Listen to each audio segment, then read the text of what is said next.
Beleza, meus amigos? Sou Ricardo Príncipe de Mantua. Na descrição do meu vídeo existe o link para essa reportagem aí, que é do Valor, tá? E também existe outro link na qual eu falo por que eu falo de mercado financeiro. É pra um vídeo meu. Se você não quiser ver meu vídeo lá, já que ninguém vê vídeo mais nenhum meu aqui no YouTube, basicamente lá eu falo que eu fui uma pessoa que programei para sistema financeiro, para plataformas de negociação e outras situações. E também eu operei na BMF Bovespa, hoje é B3, tá? Então tá lá. Ibovespa avançou 3.224% nesses 30 anos do Plano Real, mas ainda perde pro CDI, tá? O CDI deu 8 mil e pico, mais ou menos, 8 mil e uma fração lá. Eu sempre falo aqui, o mercado financeiro, a bolsa de valores, ela é feita de ciclos, tá? Para quem não sabe. Então, aí não vai, volta, não sei o que lá o que, deu essa valorização aí e perdeu pro CDI. Tem que ser uma pessoa também que fala assim, o que eu sou sincero. Logicamente seria difícil você arrumar também algum título ou qualquer outro tipo de situação que fosse remunerado pelo CDI pela essa janela de tempo. É verdade, tá? Vou até falar, dar um exemplo prático para vocês. Caso hipoteticamente você investisse, por exemplo, no CDB de isso também não é nenhum tipo de indicação de investimentos. De 5 anos, você teria 6 ciclos de vencimentos e também haveria ali, hipoteticamente falando isso daí, tá? Haveriam cobranças de imposto de renda que seria na alíquota de 15% sobre os rendimentos, certo? Então, para a gente ter uma linha de tempo de 30 anos, vamos usar a conta seca. Você chama conta seca, tá? Então eu fiz matemática financeira, é aquele tema de janela de tempo, na qual existe essas porcentagens aqui, esses dados, tal. E eu sempre falo para vocês, o mercado financeiro, a bolsa de valores, ela é feita de ciclos. Tá, agora mesmo estamos vivendo um ciclo. Tivemos o ano passado, por exemplo, os 10 primeiros meses de 2023, a Bolsa de Valores, a B3 apanhou pra caramba. Nos 2 últimos meses ela subiu bem. Depois, no começo de 2024 até o meio de junho de 2024, a Bolsa de Valores apanhou pra caramba. Agora tá tendo um ciclo de alta de novo. E eu sempre falo aqui, para uma pessoa comum, logicamente, 30 anos é um tempo longo. Para vocês terem uma ideia, há 30 anos atrás eu praticava atletismo, eu corria. Há 30 anos atrás, fazia um ano que eu tinha namorado uma filha de japonesa com um polonês.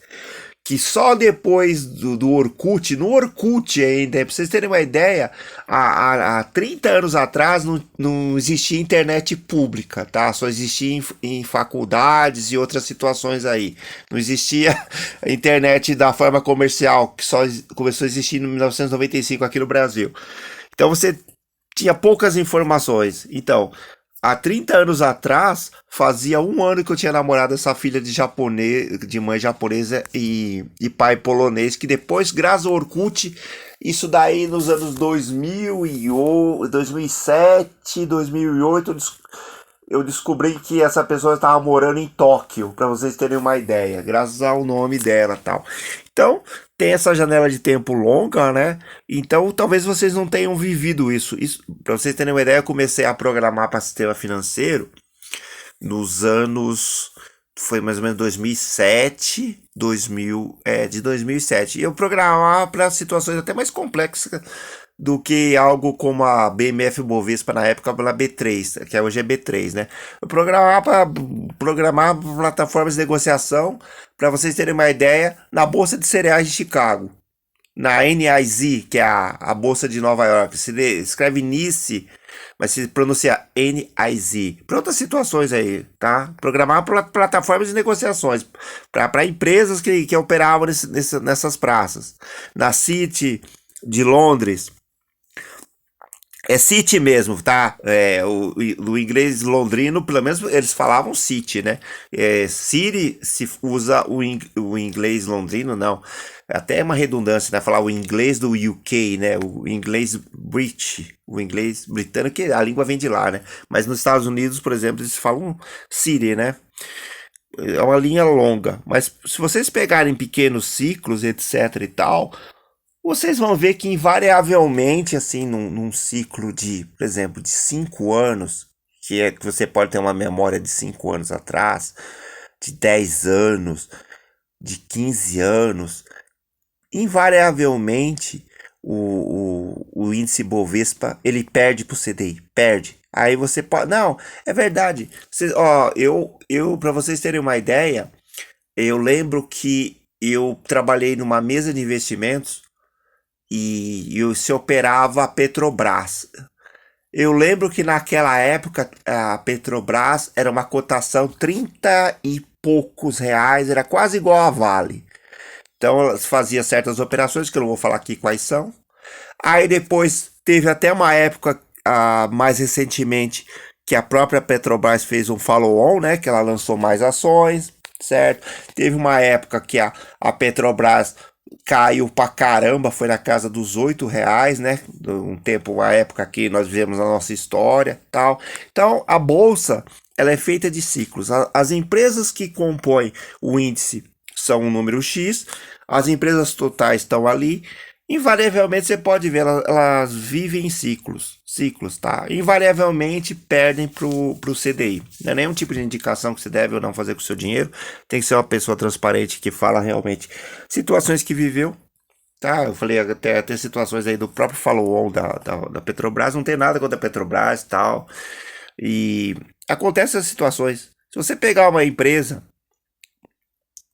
se você pegar ela e você colocar lá, por exemplo, o que ela paga de dividendos, de juros sobre capital próprio, ou às vezes dá uma bonificação no número de ações, dependendo quanto que você tem lá na sua carteira, dá uma bonificação, e também a própria valorização, que seria algo teoricamente aceitável, né? A valorização das ações, porque teoricamente as empresas se valorizam, né?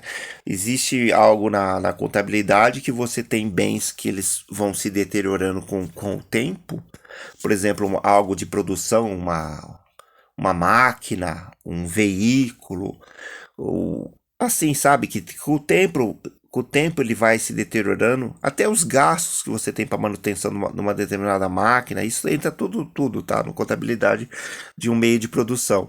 Aí você tem, por exemplo, o valor que a empresa tem do patrimônio dela, o quanto que ela pode produzir, o valor da terra que ela está, dependendo o tipo de empresa que é. Teoricamente a ação deveria subir, né? Pelo valor lá do patrimônio dela, né? Então, se você pegar também as possibilidades de produção dessa empresa, etc e tal, seria algo aceitável que as ações subissem, né? É algo lógico, né? Eu moro numa residência, vou falar um exemplo meio assim, não tem muito a ver com cotação de ação, mas vamos lá, eu moro numa residência tal, esse ano ela vale isso, ano que vem ela deveria valer mais, né? Até pela própria o carrego da inflação, né? Da inflação. Inflação, pronto. Mas então, se você pegar todas essas situações assim, invariavelmente você vai ver que as empresas elas perdem por CDI. Aí você vai perguntar: nossa, mas então por que que uma empresa é listada em bolsa? Então eu vou falar mais ou menos por cima, tá? Basicamente, alguém faz o IPO ali. Tá, se você tiver alguma dúvida, você pode fazer até um vídeo me contestando. Eu não sou uma pessoa totalmente aberta a crítica e críticas, tá? Não sou melhor do que ninguém. E basicamente a empresa é listada na bolsa, faz o IPO, ela tem lá que depois apresentar várias situações escriturais como balanço, balancetes, etc e tal, comunicar fatos relevantes ao mercado, etc e tal. Então, a empresa é listada. Então, basicamente, vai ter alguém ali que vai ser o controlador dessa empresa. Quase sempre é quem coloca a empresa no mercado, tá? E o que acontece? Vai ter o maior número de ações, vai ter acesso a um conselho da empresa, que é remunerado até, e também vai ter o poder de controlar o departamento de recursos humanos lá, vai poder contratar, etc e tal. Aí você fala, não, é justo, assim, é justo, muito justo. Aí ela, por exemplo, a empresa tem o controle do RH, aí tem o controle também, logicamente, ali do conselho da empresa. Aí, de repente, é uma empresa que produz um determinado produto ou tem lá uma determinada linha de prestação de serviço, que seja, aí contrata lá qualquer um parente lá do controlador, contrata ganhando não sei quanto, ganhando não sei quanto, ganhando não sei quanto. É maravilhoso, tá? Listar uma empresa em qualquer bolsa de valores do mundo, basicamente acontece esse tipo de situações. Fora outras situações também, a própria avaliação da empresa, etc e tal. Fora que algumas empresas às vezes são listadas em bolsa, e de repente ela começa a lançar mais ações, né? Faz o follow-on, sabe? Faz isso, faz aquilo. Acontece muitas situações, não é só no Brasil não, tá? Porque eu já programei para vários mercados no mundo. Basicamente são essas situações, tá? Aí você vê aquele influencer que quer vender um cursinho para você, uma mentoria, o caramba quatro, ele vai falar essas situações para você? Acho que dificilmente vão falar, tá? Porque ele tem algum interesse de vender algo para você. Às vezes são pessoas que torcem para determinados papéis, elas ficam torcendo ali, ficam, que maravilha, etc e tal. Um momento que eu vou passar meu café. Pronto, voltei. Vou até colocar a foto de eu passando o café no final desse vídeo aqui. Então o que acontece? Então, logicamente, ninguém tem interesse de falar essas situações, tá? Tem uma coisa que eu tenho que falar para você, para ser bem transparente e honesto. As pessoas que têm empresas listadas em bolsas, quem faz o preço das ações é o mercado, tá? Você não fica achando que alguém tá ali querendo que você seja sócio ou não da empresa, porque eu já namorei acionista de banco, tá? De banco. Então, eles não estão praticamente, pelo menos a minha experiência, esquentando a cabeça com nada disso, tá? Quem faz essa verdadeira fervança, pulança aí, são pessoas que de uma forma ou de outra querem te vender alguma coisa, tá? Para vocês terem uma ideia, mais ou menos 2008, 2009, o Orkut era até bem forte assim em situações de bolsa, né? Olha, o que tinha de agente autônomo ali, querendo que você fosse para a corretora dele, etc e tal. Olha, tava cheio, tá? Você não encontrava, por exemplo, controlador de empresas, você não encontrava, por exemplo, pessoas que trabalhavam com relacionamentos com investidores fazendo publicação para você ser acionista da empresa deles, tá? A gente não tá nem aí para você. Eu já trabalhei de tesouraria de empresa listada em bolsa. O povo não tá nem aí. Os povo não, literalmente, eu vi até esse dia uma pessoa falando algo que é bem real, já que ele trabalhou no mercado também, né?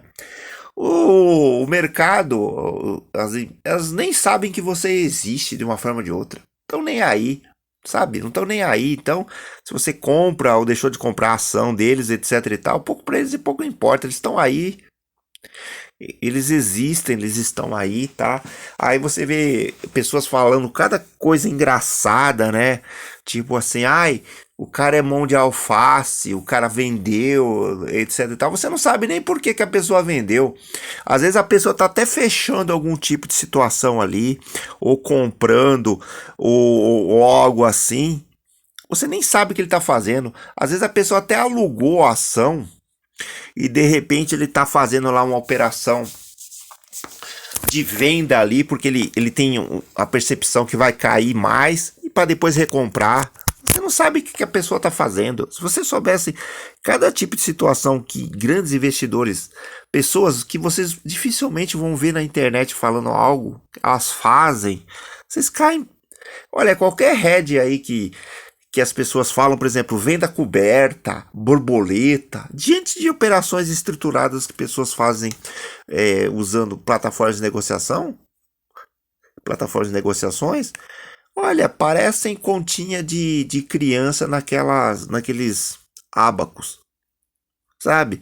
Então, abram mais os olhos, sejam umas pessoas mais conscientes. Eu fiz, por sinal, um depoimento para uma empresa aí de mercado, falando sobre como era viver na época da hiperinflação, né? Eu tenho 30 anos que começou o Plano Real, mas eu tenho 55 anos de idade. Naquela época ela era punk, viu?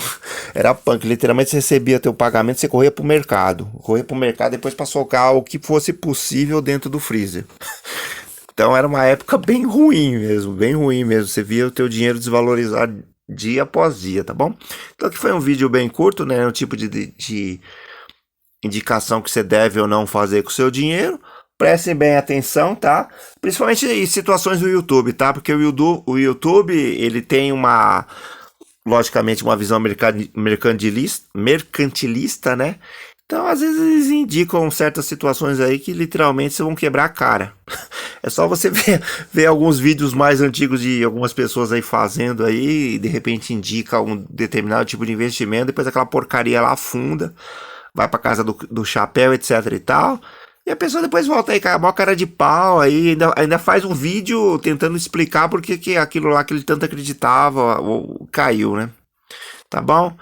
Então, muito obrigado. Tô esperando dar aqui os 15h58. Vai lá. Agora eu vou falar tchau.